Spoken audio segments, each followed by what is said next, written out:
ఓం నమః శివాయ. ఓం నమో నారాయణాయ. ఓం శ్రీ స్వర్ణాకర్షణ కాళభైరవాయ నమో నమః. ఓం శ్రీ నరదృష్టి నివారణ కాళభైరవాయ నమో నమః. ఓం గణానాం త్వా గణపతిం అవామహే కవిం కవేనాపవస్రవస్తవం జ్యేష్ఠరాజం బ్రహ్మణస్వత ఆనశృణ్వన్నోతభిస్సీదసాదనగం శ్రీ మహాగణాధిపతయే నమః. ద్వాదశ రాశిలో గ్రహ గమనాన్ని ఒకసారి వీక్షింపచేద్దాం.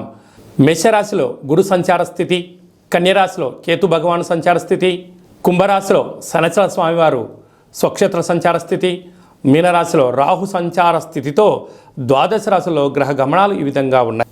వృషభ రాశి వారికి ఈ క్రోధినామ సంవత్సరంలో ఎలా ఉండబోతుందో ఈ వీడియోలో సవివరంగా సంపూర్ణంగా తెలుసుకుందాం. వృషభ రాశిలో ఏ నక్షత్రాలు వస్తాయనగా కృతికా నక్షత్రంలోని 2, 3, 4 పాదాలు, రోహిణి నక్షత్రంలోని 4 పాదాలు, మృగశిర నక్షత్రంలోని 1, 2 పాదములు కలిపితే వృషభ రాశి. అలాగే వృషభ రాశి యొక్క అధిపతి శుక్ర భగవానుడు. వీరికి ఈ సంవత్సరం ఆదాయ వ్యయాలను ఒకసారి క్షుణ్ణంగా పరిశీలించినట్లయితే ఆదాయం 2, వ్యయం 8 అనగా కొద్దిపాటి ఖర్చులు పెట్టే రాశులలో కూడా వృషభ రాశి ఒకటే అని చెప్పి గుర్తుపెట్టుకోగలరు.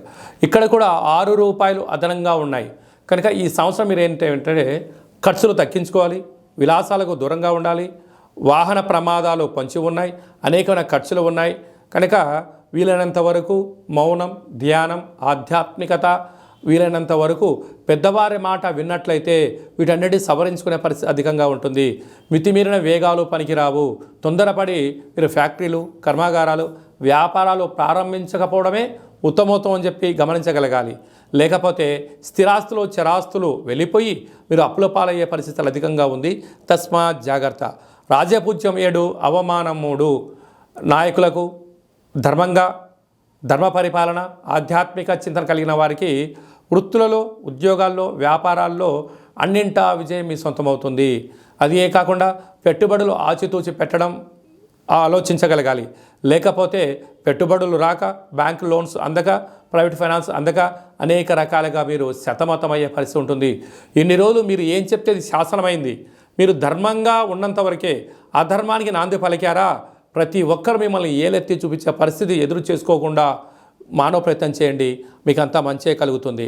అదే కాదు కృతికా నక్షత్ర జాతకులకు ఈ ఉగాది పండుగ నుండి డిసెంబర్ వరకు ఆరోగ్యము, ప్రమాదాలు, సర్జరీలు, రోగాలు, ప్రమాదాలు పొంచి ఉన్నాయి కనుక ఎంతో సక్రమమైన జీవన విధానం ఏర్పాటు చేసుకోగలిగితే వీటన్నిటి నుంచి అధిగమించే ప్రయత్నం అవుతుందని చెప్పి గమనించాలి.